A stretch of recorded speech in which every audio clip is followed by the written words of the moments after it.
One two three start. नमस्कार दोस्तों। आज निफ्टी एकदम से नीचे खुला, उसके बाद एकदम से रैली आई।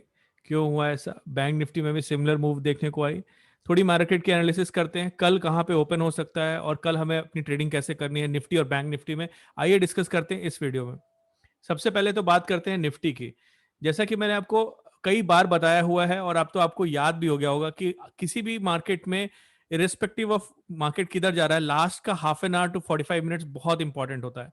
तो फ्राइडे का अगर आप देखोगे क्लोजिंग, तो फ्राइडे की क्लोजिंग आप देखो तो लास्ट की जितनी भी कैंडल बनी थी उसमें काफी अच्छी खासी बाइंग आई थी।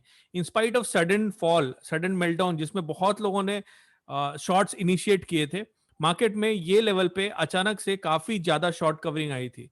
रीजन क्या था किसी को नहीं पता, क्योंकि यूरोप भी डाउन था और लग रहा था डाउ फ्यूचर्स को भी देख के लग रहा था कि शाम को डाउ भी नीचे खुलेगा। और उसके बाद डाउ नीचे खुला भी था, 1-1.5% के आसपास डाउन जा रहा था। वो तो किसी को पता नहीं था फ्राइडे क्लोजिंग से पहले, लेकिन कुछ बड़े लोगों को तो पता था कि अभी ये पॉजिटिव पोजीशन बनानी है। तो ये बहुत इंपॉर्टेंट होता है, ये कहीं नोट करके रख लीजिए कि लास्ट का जो क्लोजिंग का half an hour to 45 minutes होता है वो बहुत इंपॉर्टेंट होता है इंडेक्स के लिए। स्टॉक्स के लिए भी इंपॉर्टेंट होता है, लेकिन इंडेक्स चूंकि इतना वेल डाइवर्सिफाइड होता है कि अगर उसमें अच्छी खासी शॉर्ट कवरिंग आ रही है, लोग बिना डरे खरीद रहे हैं वीकेंड पे, ये नहीं सोच रहे हैं कि अगले दिन गैप अप होगा कि नहीं, तो जरूर उनका कुछ इन्फॉर्म डिसीजन होगा। और हम लोग कोशिश करते हैं ऑपरेटर्स के साथ अलाइन होने की। खासकर ऐसे स्टॉक्स में भी बाइंग आई थी जो एफ के फेवरेट होते हैं। उसके बाद फ्राइडे को डाउ भी नीचे था और लग गया था कि जैसा कि सिंगापुर निफ्टी में स्कैम होता है कि अचानक से कोई रैंडम ऊपर का नंबर दिखता है या नीचे का नंबर दिखता है और उसके हिसाब से बड़ी इराटिक सी ओपनिंग होती है। ऐसे में जैसा कि आपको पता है कि हम लोग 916 920 वाला मेथड अप्लाई करते हैं अगर अनएक्सपेक्टेड है। तो मेरे हिसाब से ये गैप उतना अनएक्सपेक्टेड नहीं था, क्योंकि काफी लोग इसमें शॉर्ट एक्सपेक्ट कर रहे थे, लेकिन बड़ा तो जरूरत था निफ्टी में भी और बैंक निफ्टी में भी। उसके बाद ओपनिंग के बाद आपके सामने 5 मिनट का कैंडल खोला हुआ है। अगर आप 1 मिनट का भी कैंडल देखोगे तो ओपनिंग के बाद पहली कैंडल जो बनी है वो ग्रीन बनी है और पहली कैंडल का लो ये है। दूसरी चीज जो मैं आपको बार बार रटाता रहता हूं और बहुत लोग जो शुरू से वीडियो देख रहे हैं उनको याद भी हो गया होगा कि हमें अगर अगर जैसे कि 916 का मेथड आप लगाओगे, जो कि कुछ नहीं है कि पहली अगर ग्रीन कैंडल बनी है आफ्टर अनएक्सपेक्टेड गैप डाउन, इतने बड़े गैप डाउन के बाद, तो हमें उम्मीद होती है कि ये ऊपर या नीचे बहुत तेजी से भागेगा, एक जगह पे नहीं रहेगा, मार्केट वहां पे कंसोलिडेट नहीं करता है अगर बहुत बड़ा गैप फॉर्म हुआ है तो पहली ग्रीन कैंडल है तो हम लोग जनरली बाई करते हैं। लेकिन बाई करने के बाद जो डे लो होता है उससे थोड़ा सा नीचे स्टॉप लॉस लगाते हैं। अब वो थोड़ा सा नीचे बड़ा सब्जेक्टिव होता है। बहुत लोगों ने बहुत नजदीक लगाया होगा। अगर ये आपका 511 है तो बहुत लोगों ने 501 पे लगाया होगा, बहुत लोगों ने 503 पे लगाया होगा। हो सकता है आपका स्टॉप लॉस हिट हो जाए, ये तो आप बोल सकते हो कि चांस की बात भी है। ओके। और धीरे धीरे प्रैक्टिस से आप सीखोगे कि इसमें स्टॉप लॉस कहां लगाना है। तो अगर बाई चांस आपकी ट्रेड सर्वाइव करती है पहले 5 मिनट 10 मिनट, उसके बाद आप 5 मिनट का चार्ट खोल लेते हो और 5 मिनट के चार्ट में अगर आप देखोगे तो निफ्टी में उसके बाद लगातार ग्रीन कैंडल ही बनी है, लगातार शॉर्ट कवरिंग आई है। समझो दोस्तों कि अगर आपकी शॉर्ट पोजीशन होती मार्केट को फ्राइडे को या किसी भी इस पॉइंट पे शॉर्ट पोजीशन होती और आपने देखा कि गैप डाउन हुआ, आपने अच्छा प्रॉफिट देखा और वो प्रॉफिट घट के अब आधा होना शुरू हो गया, आप क्या करोगे? इमीडिएटली आपकी इंस्टिंक्ट होगी कि मैं आधा कवर कर लूं या मैं पूरा कवर कर लूं। इसी को बोलते हैं शॉर्ट कवरिंग। और उसके बाद मार्केट में लगातार शॉर्ट कवरिंग आई। ये लेवल पे लोगों ने दोबारा शॉर्ट करने की कोशिश करी है। जब देख रहे हो यहां जाने के बाद नीचे आया है, फिर ऊपर गया है, फिर नीचे, ये जो जिगजैग मार्केट बना रहा है इसका मतलब market is trying to go down. लेकिन हर नीचे के लेवल पे लगातार बाइंग आ रही थी। इसको जो आप बोलोगे तो हायर लो फॉर्म हो रहा था बार बार। और उसके बाद ये एक बेस टाइप का फॉर्म हो गया था जहां से कई बार आके ये डीसी लाइन भी है, आप अगर देखोगे तो 20 डीसी लाइन है डे की। और यहाँ पे एटीआर एकदम अपना लोएस्ट हो गया। अगर आपने मेरा एटीआर का वीडियो नहीं देखा है तो जाके देखिए एटीआर को यूज कैसे करते हैं। मैंने आज टेलीग्राम में भी आपको बताया था कि एटीआर को सेटल डाउन होने देते हैं। एटीआर अपना लोएस्ट हो गया। जब एटीआर लोएस्ट हो गया तो दिन का लोएस्ट हो गया, तो उसका मतलब होता है कि कहीं से एक्सप्लोसिव मूव आने वाली है। तो ये ट्रेड हमने टेलीग्राम पे डिस्कस करी थी कि इसके बाद आप यहाँ पे बाई कर सकते हो। और मैंने जो स्टॉप लॉस लगाया था आई थिंक 633 के आसपास, ये मैंने निफ्टी स्पॉट खोला हुआ है, मैंने आपको वैल्यूज फ्यूचर्स की दी हुई थी। लेकिन अगर आप सिमिलर वैल्यू रहती है थोड़ा आगे पीछे, तो अगर यहां पे कहीं आप ट्रेड लेते हो क्योंकि ये ब्रेकआउट बहुत इंपॉर्टेंट था। अगर यहाँ पे लेते हो तो इस कैंडल का जो लो है इसके आसपास आप कहीं पे अपना स्टॉप लॉस लगा सकते हो। जनरली अगर एकदम से स्टॉप लॉस हिट होता है थोड़ा ऊपर ही रखना चाहिए, क्योंकि फिर वो बहुत लोगों के वहां पे स्टॉप लॉस होते हैं तो वो 4-5 पॉइंट तो वैसे ही ड्रैग हो जाता है। तो ये आपकी ट्रेड हो सकती थी, और मुझे लगता था कि अगर ये ब्रेक होगा तो बहुत तगड़ी शॉर्ट कवरिंग आएगी।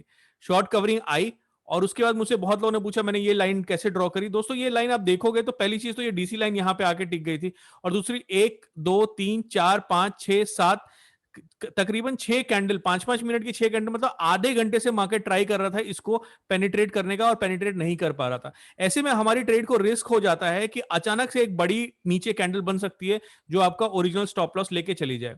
तो इसलिए हमने इसको इस लाइन पे बुक कर लिया है जो मैंने आपको टेलीग्राम पे बताया था। और उसके बाद एक बड़ी कैंडल बनी भी, आप देखोगे तो ये 10 DC को पे इसने सपोर्ट लिया है।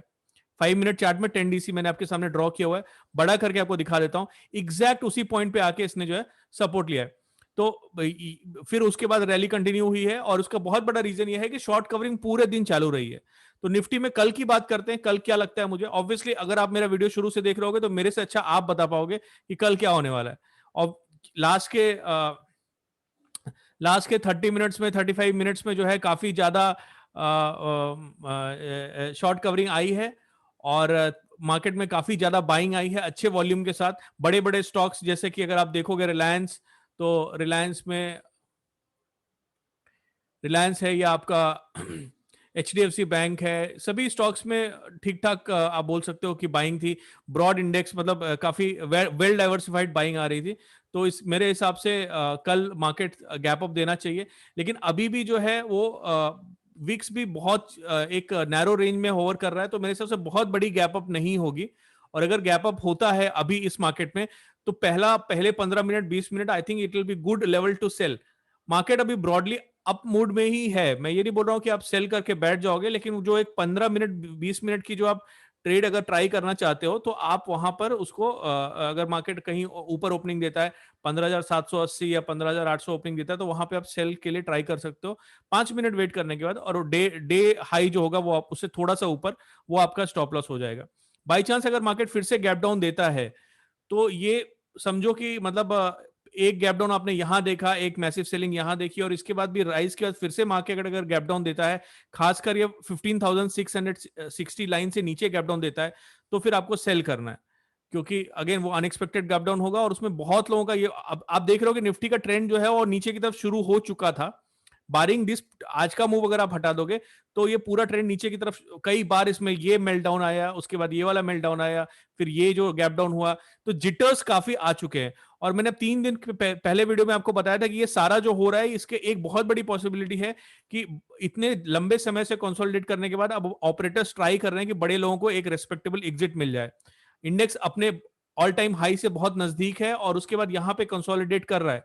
आज मैंने आपको ट्वीट में ये भी बोला था कि अगर ये लेवल क्रॉस हो जाएगा 15,440, 15,440, तो क्या होगा कि ये जितने लोगों ने नीचे के लेवल पे बाई किया था मई या उससे भी पहले आप जाओगे फरवरी मार्च में जिन लोगों ने बाई किया था, सभी का एक प्रॉफिट बुक करने का एक अचानक से आता है। और जब इंडेक्स ऑल टाइम हाई होता है तो सभी लोगों की बाई पोजीशन होती है, and everybody is running towards sell button.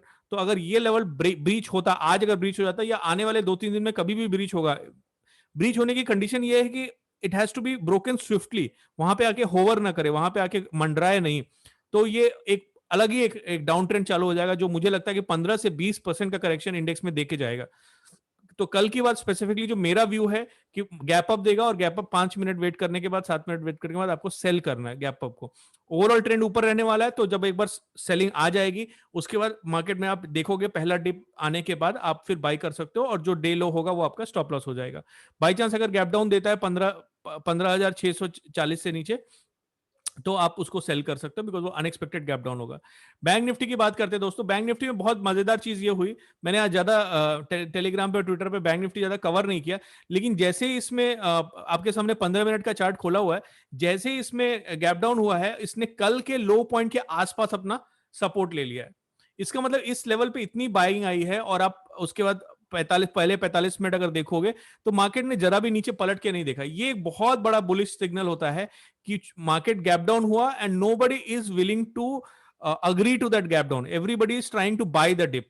सो जब कंसेंसस ट्रेड हो जाती है तो ऐसे में शॉर्ट कवरिंग और भी फियर्स होती है, और आप देखोगे तो बिल्कुल भी एक भी बार आपका स्टॉप लॉस थ्रेटन नहीं होगा अगर आप 20 DC या 10 DC से ट्रेल करोगे पहले 15 मिनट वाली कैंडल को, जो ओआरबी हम लोग अक्सर डिस्कस करते रहते हैं, ओपनिंग रेंज ब्रेकआउट। तो 15 मिनट की जो ओपनिंग रेंज थी अगर आप उसको ट्रेड करते, तो इस स्पेशल सिचुएशन में बहुत लोगों ने ट्रेड भी किया, जो ट्विटर पे डाला भी है, तो इसमें आपको अच्छा खासा प्रॉफिट होता।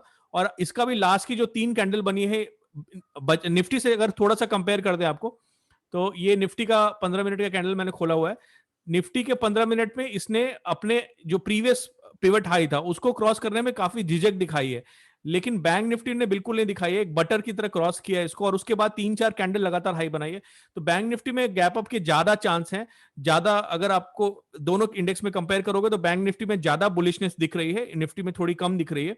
तो बैंक निफ्टी में अगर गैप अप ओपनिंग होती है तो हम गैप के साथ जाएंगे।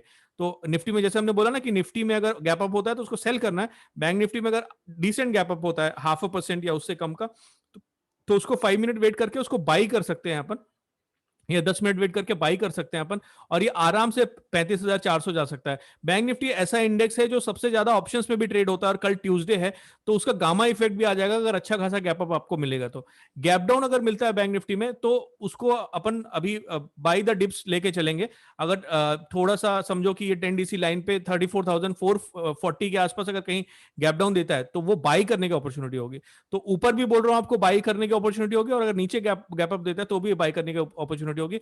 हैविंग सेड दैट, मुझे जो लग रहा है कि कल की जो रियलिस्टिक ओपनिंग बैंक निफ्टी की वो आधे % से कम गैप अप में ही लग रही है, तो ये मैं बुलिश ही लेके चल रहा हूं बैंक निफ्टी को कल के लिए। आज के वीडियो के लिए दोस्त इतना ही रखते हैं, थोड़ा लाइक और सब्सक्राइब कर देना, बहुत अच्छा लगता है मुझे। Thank you so much for watching guys.